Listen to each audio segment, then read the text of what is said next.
If there was one Marxist concept that had to be singled out for being the most misunderstood of all, that award would have to go to commodity fetishism. Much like the widespread misunderstandings of dictatorship in Dictatorship of the Proletariat and materialism in Historical Materialism, the word fetishism in Marx's commodity fetishism to the modern ear conjures up all kinds of weird and wonderful connotations. Well, mostly just weird. But look, to clarify from the get-go, no, we're not going to be discussing paraphilia. Marx really wasn't overly concerned with people's sex lives, especially not in relation to random objects. Likewise, we aren't going to be talking about the more common misconception of commodity fetishism as people simply being obsessed with purchasing consumer goods. Marx's commodity fetishism refers neither to a sexual fetish nor an excessive preoccupation with consumerism. So, what does it refer to? What is Karl Marx's conception of commodity fetishism? Let's find out. Welcome to Socialism 101, a series designed to help educate people with no prior knowledge on the basics of socialism and communism from an ML and MLM perspective with short and easily digestible videos. If this sounds interesting to you, then go ahead and hit subscribe and turn on the notification bell below. If you'd like to support Marxist educational content, then toss €1 or $1 per month over on Patreon to help keep this series going. If you're not in a position to contribute financially, you can help out a lot by just sharing these videos around on social media. Now, when Marx uses the word fetishism, he uses it in an older anthropological sense of the term. A fetish, by this understanding, is an object that appears to have some kind of magical or mystical supernatural powers within it. This often occurs in religious, spiritual, and mythological contexts. Think of a magic ring that supposedly grants superpowers to its possessor. The object somehow contains a power or value that's perceived to be inherent within it. The question of where this power or value has come from is obscured, hidden behind a veil of mysticism. Questions regarding where the ring came from, under what conditions it was produced, what its molecular composition is, why it has appeared at this specific moment in time, etc. are all brushed aside. We instead just see a static object that exists with power and value which appears to emanate from that object itself, rather than from the complex processes of production among people which have actually given rise to it. This is the illusion of the object, the fetishism that conceals the social reality of its production and instead ascribes to the object inherent power and value. So when Marx talks about commodity fetishism, he's similarly referring to our illusory perception as consumers that commodities contain inherent value in and of themselves, appearing in a kind of vacuum that's devoid of the larger social context of the production of these commodities by real people engaged in exploitative labour relations.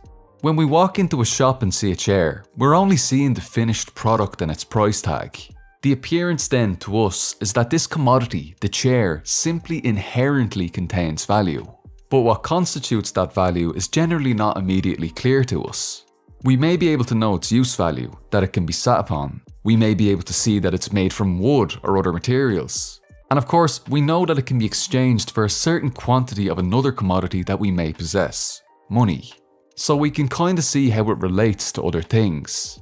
But we know virtually nothing about how this chair was created and those involved. We don't know who cut down what trees and where for the wood required to produce this. We don't know who assembled it. We don't know how the wood got to the factory for production, nor how the final product got from that factory to the shop in which it's now being sold. And importantly, we know nothing about the working conditions for all of those involved in this complex process of production. We know nothing about the vast amount of people involved in this process and how they relate to one another, employees and employers. From the capitalists who first hired workers to cut down trees to sell wood, and now all the way to us, the consumers, at the end of this process at the point of exchange. These social relations between real people at every step of the way are kept hidden from us. We know nothing about the exploited workers who produced the chair, and they know nothing about us, who purchased the product of their labour for our personal use.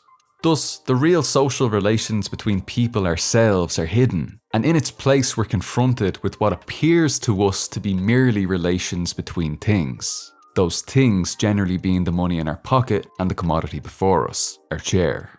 This is the fetishism of commodities. The illusion that commodities themselves somehow contain inherent value that's separate from this web of exploitative capitalist social relations between actual human beings.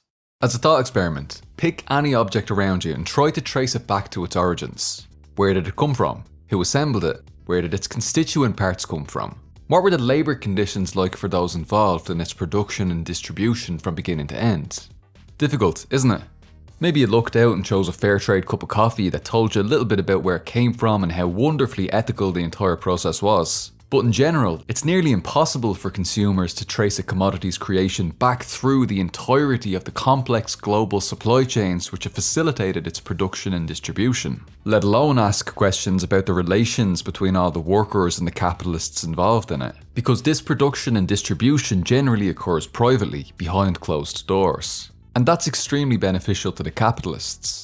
Most consumers would be repulsed if they learned about the slave labour involved in the production process of many goods that they'd regularly purchase, and this could potentially damage capitalists' profit margins.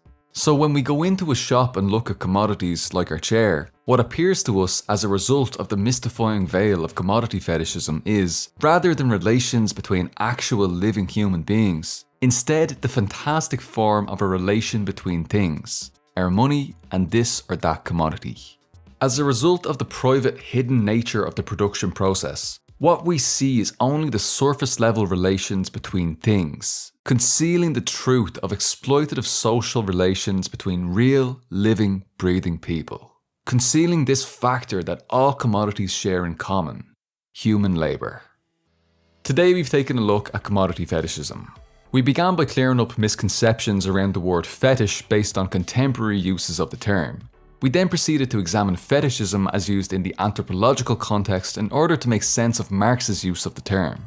With this definition, we then looked at what commodity fetishism means in the context of Marx's critique of political economy, which is, to simplify, how in commodities we perceive the real social relations between people as instead simply relations between things. This conceals the exploitative reality of the process of capitalist production that lies hidden, occurring privately behind closed doors. Thank you for watching this video, hopefully you found it useful. If you'd like to learn more about commodity fetishism, you'll find extra resources linked in the description box below. As always, reading about these subjects will get you a lot further than solely watching short introductory videos like this.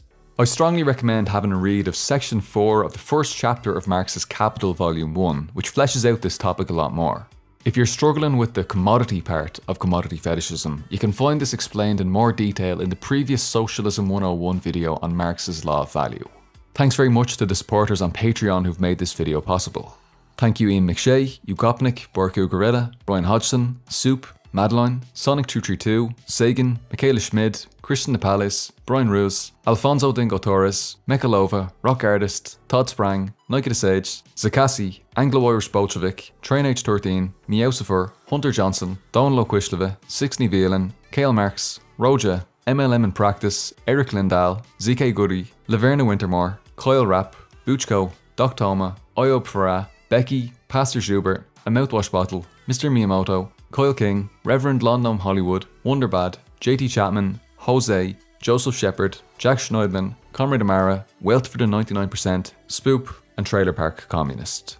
Cheers everyone, agus slán go fóill.